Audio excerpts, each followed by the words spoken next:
Hey, for new folks to IDPA, here's a quick rundown of my gear. It'll give you a lot of ideas on which gear to choose and how to put together something that'll last and will serve you well. Here's most of the links that I'll talk about. Just pause here and you can come back. So obviously good eye and ear protection, electronic ears. Uh, I would advise not getting the electronic ears that are too cheap. Get a pretty good set, and gel pads will really help uh, with the comfort and the sound suppression. A good cap always to protect from the hot brass. This bag is from Shooter's Connection. I've had it for many years. You just can't seem to wear it out. Midway USA also has a sale a couple times a year where you can get a bag similar to this, not quite as good, but about $60–70. You're going to spend 150 for a bag of this quality, but it has an inner a inner bucket sort of come out and a lot of zip pockets and things. Unfortunately, very few, if any, bag makers make it a lighter color like gray or red or yellow or something like that, so it's easy to lose stuff in here. You've got a place for extra mags. I've got some tools in here that are just a must to have, like squib rods to knock out squibs from the barrel, and there's a magazine brush if you get over into a really sandy soil state. This is the best squib rod. Not sure who makes that, but you can knock it out, and it's got a cone shape in the other end. That's the best squib rod I've ever had. In the bag, I've got, designated places like this end pocket. I keep my shot timer, and I always keep it in some sort of a case. You can buy so many cases. This is an old case from an old timer, but it has a battery compartment there, so I have a spare battery and the shot timer. I always mark my magazine, so even with just blue tape is fine, but I have a way of knowing if a magazine fails over and over, and so I throw the mags out, or if I can't repair them, or if they get bent on the lips, something like that, I'll just replace them. So finding things in the bag, having a little light is really handy, because when you're in a hurry, you'll lose things, and then you'll find them a week later, and they were right there in front of you. This is a bullet bag. You can use different things. Kind of nice to have. This holds about 400 or 500 bullets, but you could just use the boxes. If you do have a tourniquet or something, or any kind of med stuff, keep it in a bright colored or different color bag, or in any case, buy things that are different colors. When you buy like this Aplua magazine loader, very easy to lose it in that bag, and you'll go buy another one, then you'll find the first one. We're going to talk about holsters and things, but something as cheap as this weed eater cord is great for chamber flagging. It's easy to just pull it out of there, but it lets you know that your gun is not loaded, chamber's not loaded. Now, I also keep my gun in the holster when it's in the bag. That way, if I pull it out like this and I'm not in a safe area, I don't get DQ'd. So I'll talk about the holster stuff in a minute. Got tools. I got just really boo-boo type of stuff like Band-Aids, Visine, chapstick. There's that hand stuff. This stuff makes your hands grippy, D-wipes. This flesh-colored tape is a lifesaver. Just get this rubber flesh-colored tape to cover up blisters and cuts on your hand, stuff like that. I've got optic cleaning stuff. These are microfibers. Some Q-tips are really nice to wet and then kind of get some of the grime off of your glass before you start scrubbing it. And to apply this stuff, this anti-fog type of stuff, Z-Clear or Cat Crap, those two products are really good for. Put them on there. It not only prevents scratches, but it keeps your glasses, your safety glasses, or your optic from fogging up on you. Let's see. I've got tools for optics, various ones: Vortex, Hollow Sun. There's older Vortex, newer Vortex.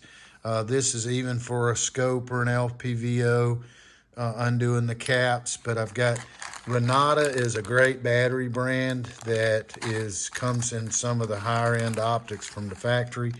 But Renata, I get the 1632s and the 2032s. That services just about every optic out there, but I've also got batteries spare for timers and ear pro. And I would tape the 9 volts so they don't touch anything. And those are lifesavers. Even stuff like a bag of jerky in your range bag to just take a bite every once in a while during big matches to kind of stabilize your energy, blood sugar, whatever. So here's belts. So you don't want a cheap floppy belt, one that stretches or something made by Dickies from Walmart. You want something like this next belt. This is a great daily carry belt, but it works also wonderful for IDPA. It's got a little latch right there that you can press and it ratchets this belt. See, there's a little ratchet area on the back, and so you can tighten, loosen it, ratchet it tighter. Really good. And then this is an older CompTac belt, comp-tac.com. CompTac, I've had this probably 15 years. It's leather. It's made really well, but see, it's got inside it. It has a either polymer or steel band inside. It keeps it stiff. Fantastic belt. I've never been able to wear that out. That's $80 to $100. It's about $50, but well worth it. Get a next belt on Amazon too, as long as they're not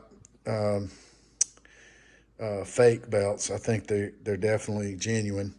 And then CompTac sells this international holster. I probably had this 15 years. And then also their mag pouches go along with it. This is under $100, well worth it. Now the holster comes with a belt attachment and a paddle. But for example, you can get this one. I would get the mag pouch always in the paddle, always in the paddle. And that way, if you want to use a paddle on one or both of these, you can slide it around and position it on your belt without having to work around the belt loops. The only disadvantage with this one is very sturdy, but you have to fit it, or you have to put the belt through one side, go over a belt loop, and then loop it back through. You have to finagle to get it positioned right at the right o'clock position on your belt. Now this is all the rage. All the cool kids are shooting with these Midwest competition. They do have a paddle. I think they may come with a belt attachment too, or you select it when you buy it, but I like the paddles for competition. I don't like paddle holsters for carry because they can be ripped off your belt in a struggle. But for competition, the paddles are great. And these are magnetic, so they have a magnet and then a Delrin plate that makes it slick. But see, these go in and out. So if you ever have to start on a table where all your mags are down there, you can pick them up and stick them in very quick and then take off running. A very good thing. So holsters, I would never have the holster like a Serpa. A couple other companies make them where you have to press a button to draw because you'll slap the trigger. So you need a holster that's got good, solid retention. And you want to tighten it up where it really retains the gun very solid. I find that if you draw the gun correctly and swiftly, you can have very tight retention on the holster. And you want one that's very well defined. Like Red Hill Tacticals, I hate those holsters. They're like a big Gumby, thick plastic, undefined mess. I like these tactical holsters. G-code are good. I don't like their belt attachment. I have to put rubber glue there to hold that adjustment. But otherwise, it's a great holster. What I really like, and I don't have it right now, is Dara holsters. That's my daily carry holster. That's probably the best value and the best holsters I've ever had. Okay, so just putting your gear together, this may help you out a little bit. I have a single mag pouch in case when I come with my carry gun. I could use that spare mag in my pocket, but sometimes I'll use this for that, for just to have as a spare. So pretty good rundown of what I carry with me to IDPA, and hope that will help you get going.